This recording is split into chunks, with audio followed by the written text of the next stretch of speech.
emisión más de Jóvenes en Red. Gracias por estar con nosotros. El tema de hoy es el tema de comportamiento en niños de 3 a 6 años en casa.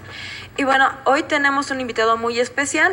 Es licenciado en Cultura Física. Él es Damián Morales Jerónimo. Nos va a estar acompañando y pues hablando un poquito más respecto a esta parte. Hola Damián, buenas noches, ¿cómo estás? Hola Tere, muy bien, gracias. Bueno, para introducirnos a este tema y tener un poquito más de idea de qué vamos a estar tratando, fíjate que como familia tenemos mucho esta parte de educación. Mis hijos están bien educados ya sea que hacen sus deberes, el hecho de que saluden, el hecho de que estén atentos, que acaten la orden en el instante.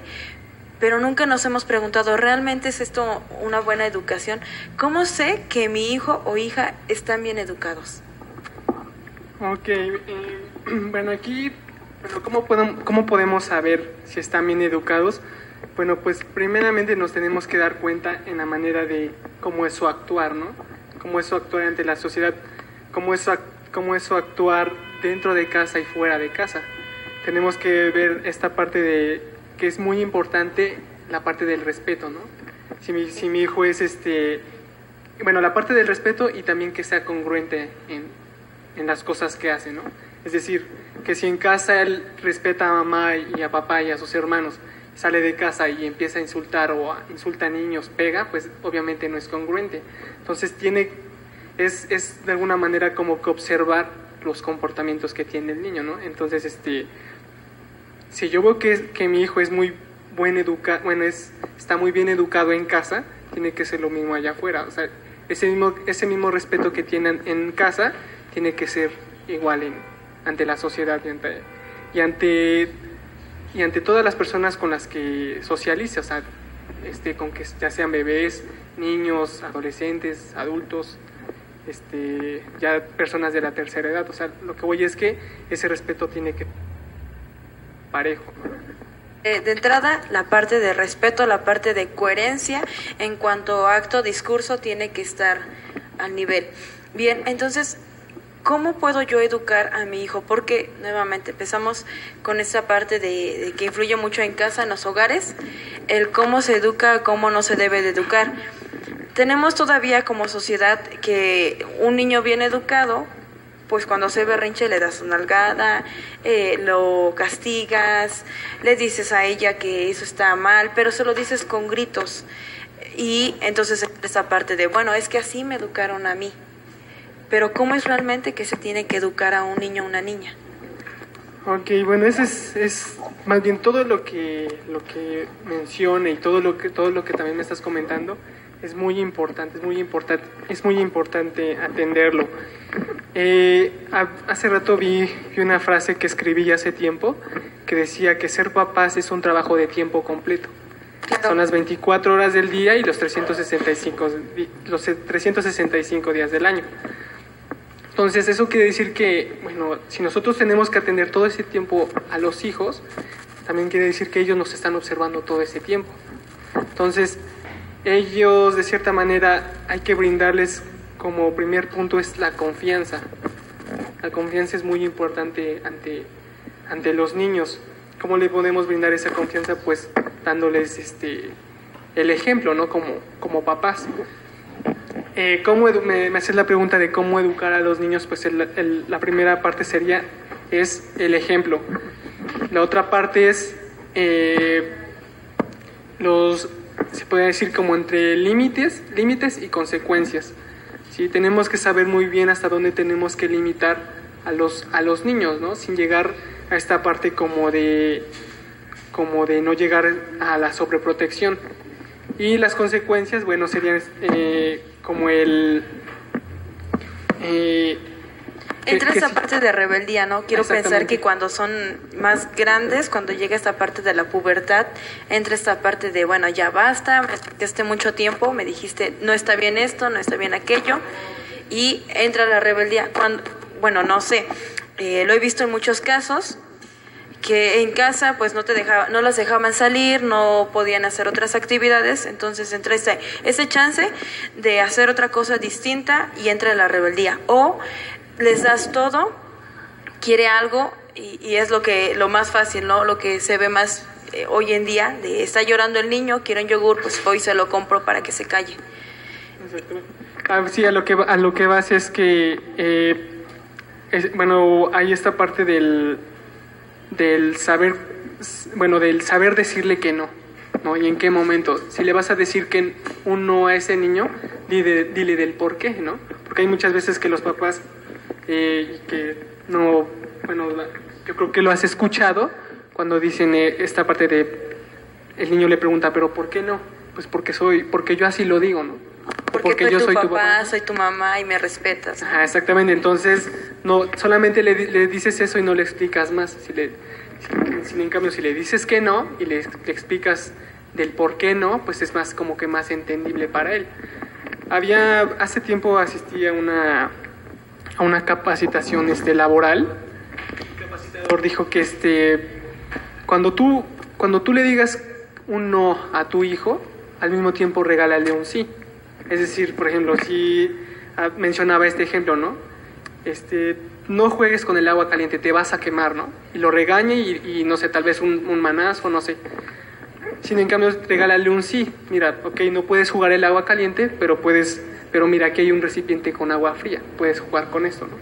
Le puedes, no sé, poner ropa adecuada para que pueda jugar con el agua. No, porque viene esta parte como de, es que si juegas con el agua te vas a enfermar, ¿no? O te tengo que estar cambiando. O sea, brindarle esos espacios para que pueda jugar el niño. Que estás diciendo eso, hay muchas personas que dirían, bueno, es que si le digo no corras, tiene que correr, se tiene que caer porque tiene que aprender las cosas, las cuestiones. Sin embargo, eso que nos estás proponiendo ya es como muy distinto, ok, no corras porque te puedes caer, te condiciono, te pongo las condiciones adecuadas para hacerlo y creo que eso cambiaría por completo, ¿no? Porque normalmente creo que nadie nace sabiendo ser padre. Y los niños, pues más a esa edad, es cuando quieren comerse al mundo y entonces corren y preguntan, empiezan en el por qué y por qué y por qué. Y lo que hacemos es esta parte, ¿no? Decir no y explicarlo. Y hay muchas personas que dicen, bueno, es que si yo no dejo que lo experimente, jamás lo va a aprender y cuando sea grande, pues repercute. Entonces, ¿cómo podríamos aquí equilibrar esta parte? Pues vendría siendo como más bien para equilibrar las cosas ante el comportamiento que tiene el niño, sería como comprender y entender la edad que tienen los pequeños, es decir, rebajarse al nivel de ellos. Es decir, alguna vez le mencionaba yo a mi novia, si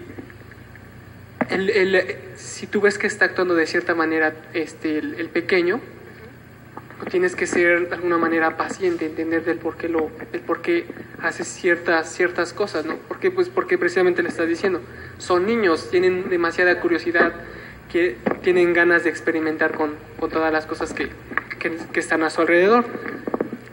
Y en cambio, pues te mencionaba mucho esta parte de los límites porque es cosa muy primordial.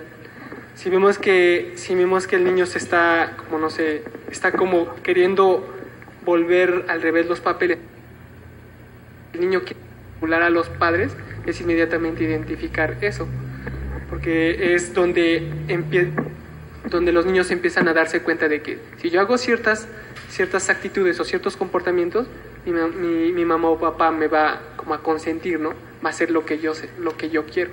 Las cosas obviamente no son así, ¿por qué? Pues porque son niños. En esta edad de los 4 a 6 años, de repente llegan a tener como que, o piensan que tienen la razón.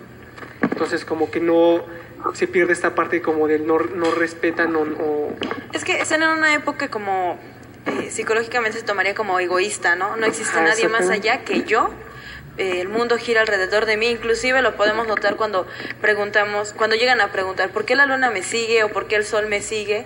Lo notamos en esta parte, ¿no? O sea, es una etapa egoísta, se podría decir que todos llegamos a cursar y pues todos sentimos que merecemos. Ahora, otra pregunta, tú mencionabas sobre esta parte de los niños inquietos. Es muy fácil llegar a caer como en esta parte de la parte violenta del papá o de la mamá que tiene el poder y que tiene que hacerlo a partir de la palabra no.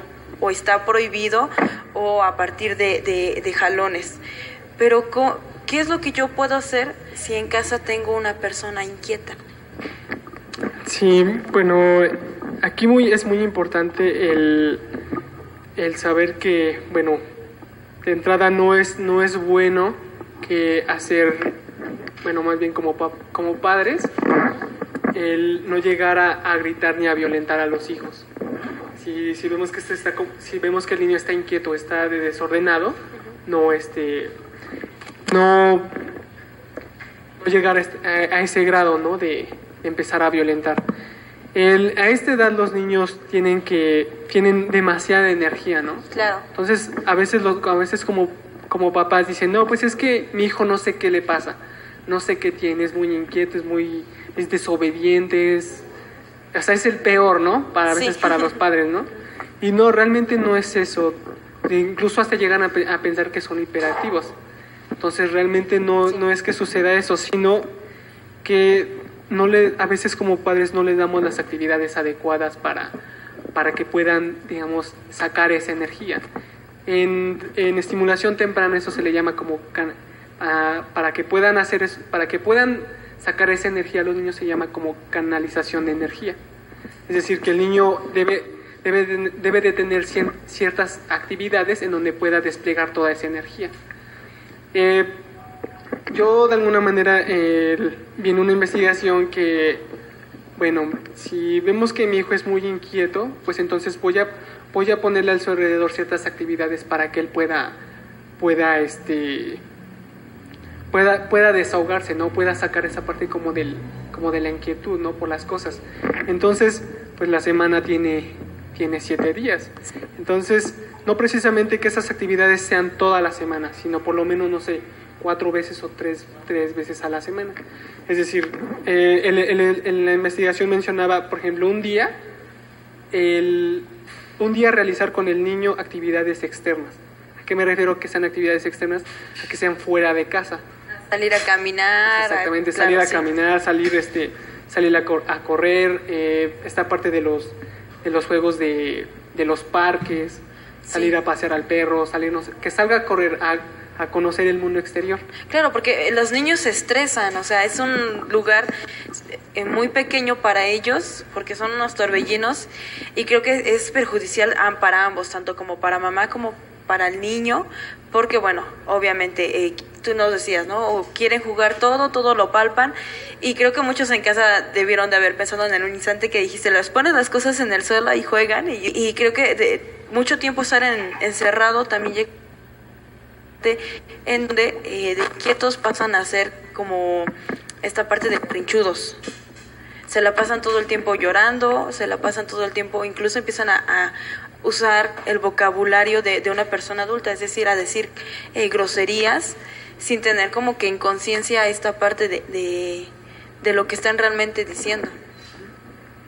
Sí, y es aquí también otra cosa muy relevante es pues a veces sabemos en qué tiempos ahorita estamos, ¿no? A veces se viene manejando como que estamos en tiempos difíciles, ¿no? Yo creo que más bien toda nuestra vida siempre hemos escuchado eso, que siempre estamos en tiempos difíciles, y yo creo que no es así. Sabemos que, bueno, los padres, bueno, trabajan, ¿no? Sabemos que deben de ocupar ese tiempo o mucho tiempo para trabajar, pero también es muy importante el atender a los hijos. Creo que es también una manera como de los padres se pueden despejar o se pueden desestresar, el estar atendiendo a los niños. Entonces, como atender esa parte, bueno, pues el segundo día que te decía, bueno, el primer día es el salir, actividades externas. El segundo día podría ser actividades ya en casa, actividades donde se le conoce como el niño despliegue y concentre la energía, es decir, que no sé, que sean juegos como de pensar y al mismo tiempo como de correr, lanzar, o sea, moverse. Entonces, en este caso no se pueden... Que sean multiinteligentes, ¿no? Exactamente, puede ser como el típico juego como de las escondidillas, ¿no? El niño tiene que pensar en dónde se tiene que ubicar, en espacio y tiempo para poder esconderse. Y la otra es, pues también al mismo tiempo corre, al mismo tiempo se despliega, al mismo tiempo tiene que estar esquivando cosas. Tercer día ya vino como una parte más intelectual, que papá y mamá se sienten con los niños en una mesa que está a su nivel, donde ya el niño pueda pintar, pueda armar, pueda moldear con algunas, en este caso, no sé, un ejemplo, ¿no? O incluso alguna manualidad que ya tengan preparada los padres. Aquí tiene que ver mucho la creatividad de papá y mamá. Entonces esos 3 días son como, o tienen actividades como muy básicas, o como una manera de darle al niño, de brindarle actividades para que no sucedan estas cosas, de que esté de berrinchudo, de que esté tratando de manipular, de que esté tratando como de chantajear. Entonces realmente, vuelvo a repetir, no es que los niños tengan algo, un problema de, no sé, de nacimiento, no sé, algunas veces lo piensan así los padres.